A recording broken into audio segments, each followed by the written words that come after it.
بادشاہ نے بستر مرگ پر بیٹے کو بلایا اور بولا، میرا وقت قریب ہے، اب تم نے ملک کو سنبھالنا ہے۔ یاد رکھو یہ کوئی آسان کام نہیں ہے۔ مجھے بہت مشکل پیش آتی تھی۔ میں اپنے ایک دوست سے مشورہ کیا کرتا تھا جو کہ بہت ہی عقل مند اور دانا انسان تھا۔ کچھ عرصہ پہلے اس کا انتقال ہو گیا۔ میری کامیابیوں میں اس کا بہت بڑا حصہ ہے۔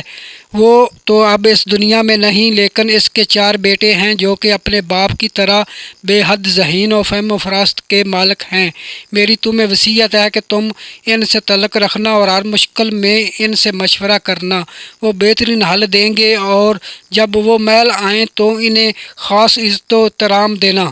کچھ دن کے بعد بادشاہ مر گیا اور شہزادہ بادشاہ بن گیا۔ بادشاہ کے انتقال کی خبر جب ان 4 بھائیوں کو ملی تو انہوں نے سوچا، ہمارے والد کو بہت عزیز رکھتے تھے، ہمیں ان کی تعزیت کے لیے محل جانا چاہیے۔ چنانچہ وہ محل پہنچ گئے اور دربان نے شہزادے کو ان کی آمد کی اطلاع دی۔ شہزادے نے سوچا، اب تو وہ بادشاہ بن گیا ہے، ایک دم ملنے سے عزت میں فرق پڑتا ہے، آخر وہ ایک بادشاہ ہے، کوئی عام آدمی تھوڑا ہی ہے۔ اس نے دربان سے کہا کہ ان کو مہمان خانے میں بٹھا دو اور کہنا کہ بادشاہ سلامت ابھی مصروف ہیں، فارغ ہو کر ملاقات کریں گے۔ اسی اثناء میں شام ہو گئی۔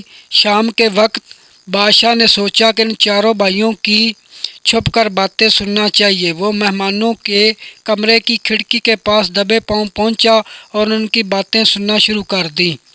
ایک بھائی بول رہا تھا کہ جس باغ سے گزر کر ہم اس کمرے تک پہنچے ہیں، ہمارے پہنچنے سے پہلے یہاں سے ایک اونٹ گزرا ہے۔ دوسرا بولا، بھائی جان وہ اونٹ ایک آنکھ سے کانا ہے۔ تیسرا بولا، وہ ایک پاؤں سے لنگڑا بھی ہے۔ بادشاہ ساری بات سن کر چپ چاپ چلا گیا اور باغ کے نگران سے پوچھا، کیا تم نے کوئی اونٹ ادھر رکھا ہوا ہے؟ نگران سن کر خوف زدہ ہوا اور جان کی مان ملنے پر بتایا، جی حضور، وہ اونٹ بوڑھا ہو گیا ہے اور ترس کھا کر اس کو باغ میں کچھ دیر کے لیے چھوڑ دیتے ہیں کہ وہ باغ سے پتے وغیرہ کھا سکے، کیونکہ وہ ایک آنکھ سے کانا بھی ہے اور لنگڑا بھی۔ بادشاہ، یہ ساری معلومات ان مہمانوں کو کیسے پتہ چلیں؟ تم ان کے پاس جاؤ اور پوچھو اور پھر مجھے آ کر بتاؤ۔ نگران نے بھائیوں سے پوچھا، آپ کو کیسے پتہ چلا کہ ادھر کوئی اونٹ آیا تھا؟ انہوں نے کہا، درختوں کی قطار میں ایک طرف سے اونچائی پر پتے اور ٹہنیاں کھائی ہوئی تھیں، جیسے ہمیں پتہ چلا کہ یہ اونٹ ہی ہو سکتا ہے، چونکہ راستے صرف ایک طرف کی پتیاں کھائی ہوئی تھیں اور دوسری لائن کے درخت صحیح و سلامت تھے، جیسے ہمیں اندازہ ہوا کہ وہ ایک آنکھ سے کانا ہے، اور اس علاوہ اس کے پاؤں کے 3 نشان صحیح پڑتے تھے اور چوتھے پر ایک گھسیٹ پیدا ہوتی ہے۔ اس سے معلوم ہوا کہ وہ لنگڑا ہے۔ نگران ان کی بات سن کر ان کی عقل مندی پر داد دیے بغیر نہ رہ سکا اور جا کر ساری بات بادشاہ کو بتائی۔ بادشاہ نے خادم کو حکم دیا کہ مہمانوں کو رات کا کھانا پیش کیا جائے اور خود کمرے میں جا کر آرام کرنے لگا۔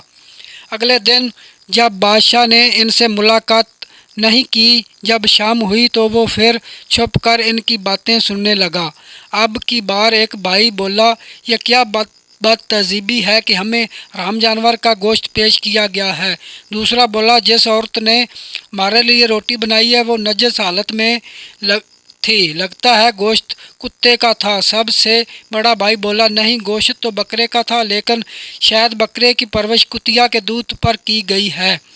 یہ سن کر بادشاہ چپ چاپ واپس محل پہنچا اور بورچی کو طلب کیا۔ بورچی نے کہا، مجھے جو گوشت کسائی نے دیا وہی میں نے بنایا ہے، آپ کسائی سے پوچھیں کس جانور کا گوشت اس نے دیا ہے۔ کسائی نے امان ملنے پر بتایا، جناب گوشت بکرے ہی کا تھا، لیکن جس دن بکرا پیدا ہوا اس کی ماں چل بسی، مجبوراً اس کو کتیا کا دودھ پلا کر بڑا کیا گیا اور کل مہمانوں کے لیے ذبح کر کے رات کو انہیں پیش کیا گیا۔ یہ سن کر بادشاہ نے کہا، اچھا، پوچھا یہ بات ہے، لیکن آٹا کس نے گوندا؟ فوراً اس کو ہمارے سامنے پیش کرو۔ جب خادمہ آ گئی تو بادشاہ نے کہا، سچ سچ بتا، کیا تو نے پلید حالت میں آٹا گوندھ کر روٹی بنائی؟ جس پر خادمہ تھر تھر کانپنے لگی اور بولی، میرا بچہ پیدا ہوا اور آپ کا حکم آ گیا، مہمانوں کے لیے روٹی پکانی ہے، مجھے غسل کرنے کا وقت بھی نہیں ملا اور آپ کا حکم عدولی کا جرات بھی نہیں کر سکتی، سو پلید حالت میں ہی آٹا گوندھ دیا۔ بادشاہ نے اس کو معاف کر دیا، اور لیکن آئندہ خیال رکھنا۔ اس کے بعد بادشاہ نے خان سامہ کو مہمانوں کے پاس بھیجا تاکہ اصلیت کا پتہ چل سکے۔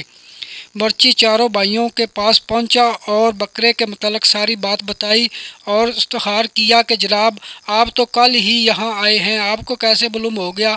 بڑا بھائی بولا، حلال جانور کا گوشت ریشے دار ہوتا ہے، یہ گوشت بناوٹ سے تو بکرے کا تھا لیکن ریشے دار نہیں تھا، جیسے ہمیں پتہ چلا۔ اور دوسری بات، جب ہم روٹی کا نوالا توڑ کر شوربے میں لگاتے تو روٹی ساری بھور کر ریزہ ریزہ ہو جاتی، اس سے اندازہ ہوا کہ روٹی نجس ہاتھوں سے بنائی گئی ہے۔ برچی نے جا کر ساری حقیقت بادشاہ کو بتائی۔ بادشاہ نے دل میں سوچا کہ میرا باپ ٹھیک ہی کہتا تھا، یہ لوگ واقعی ذہین اور دانا ہیں۔ اگلی صبح بادشاہ نے ان سے ملنے کی بجائے پھر چھپ کر ان کی باتیں سننے پہنچ گیا۔ چاروں بھائی آپس میں گفتگو کر رہے تھے کہ مرحوم بادشاہ کتنا اچھا تھا، ہمیں کتنی عزت دیتا تھا، لیکن یہ کیسا شہزادہ ہے کہ 3 دن ہو گئے ابھی تک ہم سے ملاقات نہیں کی۔ بڑا بھائی بولا، یہ اپنے باپ کا نہیں ہے، مجھے یہ حرامزادہ لگتا ہے۔ دوسرا بولا، یہ بات یقینی ہے، یہ حلال زادہ نہیں ہے۔ یہ سن کر بادشاہ کی حالت غیر ہو گئی، سیدھا ملکہ کے کمرے میں پہنچا اور زوردار دھکا دے کر ملکہ کو پلنگ پر گرا دیا اور تلوار نکال کر اس کی چھاتی پر رکھ دی اور بولا، ماں سچ سچ بتا، میں حلال زادہ ہوں یا حرام زادہ؟ یہ سن کر ملکہ ہنس پڑی اور بولی، اگر تو حلال زادہ ہوتا تو ماں کی چھاتی پر ننگی تلوار نہ رکھتا۔ غور سے سن، تو میرے گناہ کی پیداوار ہے، تو حلال زادہ نہیں حرام زادہ ہے۔